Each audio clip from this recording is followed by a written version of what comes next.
Welcome back from that short break, and this is News Tonight here on UBC TV. Time now for us to have that topical discussion in our guest corner, and of course in our one of the stories that we've just had before the break, the Parliament emerging among top government institutions with improved compliance with gender and equity requirements of the Public Finance Management Act of 2015. And we're privileged this evening to be joined by none other than Mr. Jemba Evans, who is the Principal Compliance Officer, Equal Opportunities Commission. Good evening and welcome to the program. It is my pleasure to be here. And of course, this being your first time in this state-of-the-art studio. Yes. Welcome, nevertheless. And of course, this very, very interesting and good news in as far as Parliament is concerned, of course, about gender equality. However, some people would like to know, what does gender equality in the perspective of the Commission entail and actually imply? Maybe in brief and in the interest of the listeners, when you look at gender equality, we don't look at only gender equality. It is gender and equity. And it is not all about women, but it is all about every Ugandan.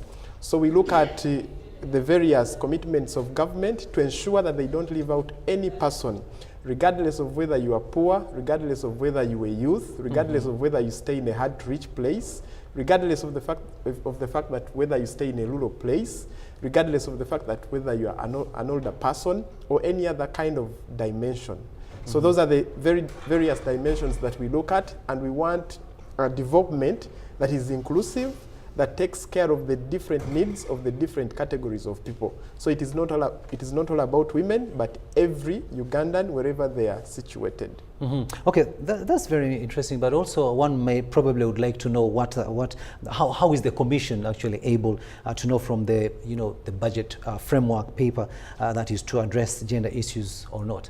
Like when you look at the various commitments that have been made globally, even by the country, starting from the Sustainable Development Goals, which have been incorporated into our National Development Plan 2, the various sectors clearly highlighted the commitments of gender and equity that they are going to be addressing over a given period of time. And even good enough, most of these commitments date back from the time when NRM took over power. Like when you look at the 10-point program, almost 60% of the 10 points were actually focusing on addressing the concerns of gender and equity. Even when you look at the recent frameworks, like for example, the NRM manifesto, and even these very sectors, when you look at their sector development plans. So as the Equal Opportunities Commission, basically our job is to make an extract of the various commitments that government has made in the various frameworks to ensure that they are actually acted upon, and to see that this country, as we struggle to ensure that it develops inclusively, every person is able to benefit and also to take part in national development. So we look at the various frameworks, but also emerging issues are usually also incorporated in the kind of issues that we usually look at when we are making assessments. Okay, let's talk about how you people come up with these, findings. Do you carry out field visits to actually ascertain what you finally, publish out there or tell the world?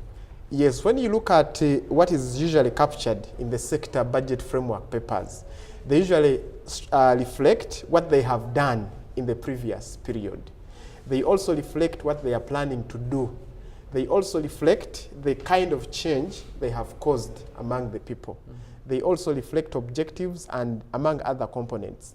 But of course, we put a lot of emphasis in terms of the pledges that have been made, like in the previous financial year, in terms of what they are going to do. And then, of course, those are the ones that are usually subjected to tracking. And we physically do these trackings. Like when you look at the report which has been presented today, most of the issues we were citing that we did not see the budgets addressing were based on some of the audits that have been conducted by the Equal Opportunities Commission. And of course, even when it comes to the plans of the issuing year, because apparently we are planning for the financial year 2018-2019, we also look out for the issues that are captured in the various frameworks, because most of our frameworks capture very good commitments. But usually, sometimes we have a challenge of converting those commitments into tangible actions. So in terms of identification and tracking, we do that, and where less performance has been reported vis-a-vis our visits, we are able to know. And of course, where we haven't been able to reach, because usually the commitments are many, but we usually make sample. We use scientific sampling to see that our audits vis-a-vis what is captured are generally representative of what we usually report back to Parliament. Okay, thank you so much. Of course, time is not our best ally, but finally, probably this question, now, who loses, for example, when government does not address this gender equality issue? Like, for example, even government loses. When you plan for few people, at the end of the day, you face a bigger burden. Like, apparently we are struggling in terms of taxes because we have few taxpayers. Reason being, we have a big number of the population that has not been made economically active. So when you implement inclusive growth and development, a number of people are able to actively participate in economic development. You can also look at the social development sector programs, whereby, of course, apparently we have some of our schools still performing poorly.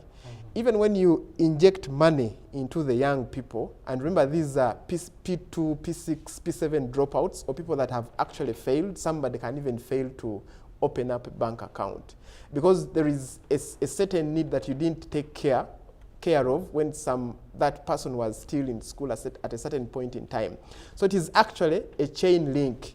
If inclusiveness is not given focus, at the end of the day, the country loses a lot. It can even cause insecurity, whereby people feel they have been left behind as compared to some other regions of the country. You can, even when you look at just education, like, of course, God gives talents to people. Yes. So it shouldn't be that you should be rich to access the best education.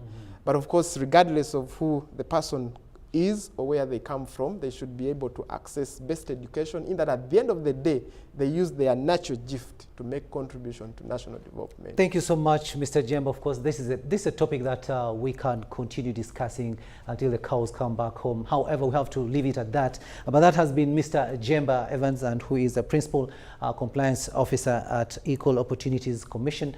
And of course, we've been talking about how Parliament has actually scored in as far as gender equality is concerned. Thank you so much for joining us. We shall definitely hear from you some other time. Okay, thank you. News Tonight will now take a short break, but we shall return with much more. Do not go away. Stay tuned. The process of trying to harmonize